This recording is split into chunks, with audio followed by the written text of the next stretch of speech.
Amb el lema La màgia feta paraula per a gaudir en família del plaer de les històries, Aielo de Malferit ha celebrat la primera edició d'Escoltacontes, amb gran èxit, ja que ha sigut molt el públic el que ha acudit a les diferents sessions que han tingut com a escenari la plaça del Palau i el Saló de Plens de l'Ajuntament.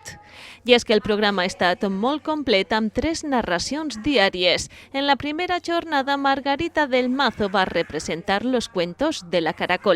Sílvia Colomer va proposar una barreja de contes esbojarrats i Eugenia Manzanera narraria Por la boca muere el pez, dirigit al públic adult.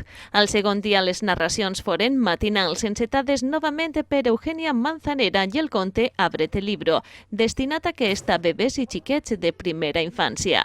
Seguidament, Héctor Bardissa i Alberto Celdrán van entretenir a les famílies amb el conte Contando a dos voces i Llombrigo el rondallaire amb Porqueries tancaria aquesta primera edició, que també va comptar amb la participació de la Unió Musical d'Aielo de Malferit, que amb diferents concerts posaria la banda sonora a tan creativa iniciativa.